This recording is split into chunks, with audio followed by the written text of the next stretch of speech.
বন্ধুরা কেমন আছেন সবাই? তো দুপুরে রান্না বান্না করব এখন। তো এই যে এখানে কিন্তু মশলা মাছ সব কিন্তু রেডি করে নিয়েছি। আর এগুলো হচ্ছে আমাদের বাড়ির পাশে নদীর পাঁচমিশালি মাছ বা ইলিশে খয়রা, মানে অনেক রকমের মাছ এখানে আছে।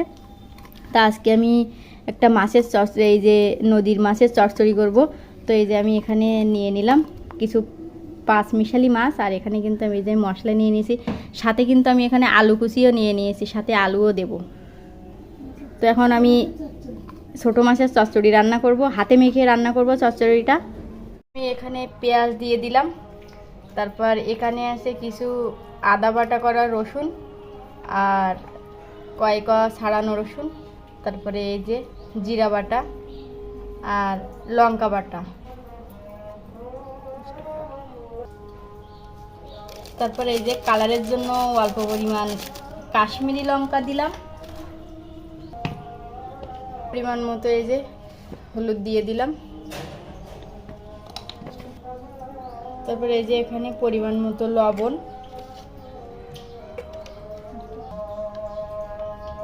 এই যে তারপর দিয়ে দিচ্ছি এই কোচানো আলুগুলো কিন্তু আমি এভাবে কুচিয়ে নিয়েছি এই যে। আর এরপরে দিয়ে দেব একবারে খাঁটি সরিষার তেল,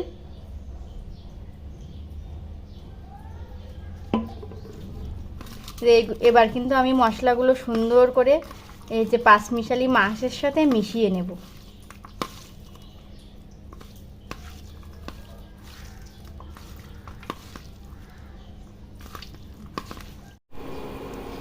কড়াই কিন্তু গরম হয়ে গিয়েছে, এবার কিন্তু এই যে মাছের সাথে মাখানো মশলা এবার আমি কড়াইতে দিয়ে দেব।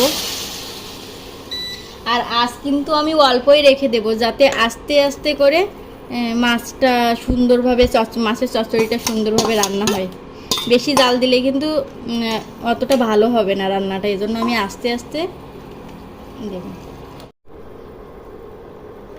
আমি কিন্তু এখানে একটু অল্প পরিমাণ জল দিয়ে দিলাম, আর এর উপরে কিন্তু আমি কয়েকটা চেরা কাঁচা লঙ্কা দিয়ে এখন আমি ঢাকনা দিয়ে রেখে দেব। এই যে আজ কিন্তু অল্পতে রেখে দিছি যাতে আস্তে আস্তে সুন্দরভাবে হয়। তো তারপরে এরপরে আপনাদেরকে দেখাবো। 15 থেকে 20 মিনিট কিন্তু আমি অল্প আছে এই চচ্চড়িটা হচ্ছে জালে রেখে দিয়েছিলাম। তো এই যে দেখেন চচ্চড়িটা কিন্তু আমার রান্না করা শেষ। তো আপনারা চাইলে এভাবেও রান্না করতে পারেন। আমি কিন্তু চচ্চড়ি আজকে নতুন রান্না করছি, সেটা না এর আগেও করছি। তো ছোটো মাছ দিয়েও করছি, আবার অন্য কিছু দিয়েও রান্না করছি। তো এই যে কেমন হয়েছে সবাই জানাবেন।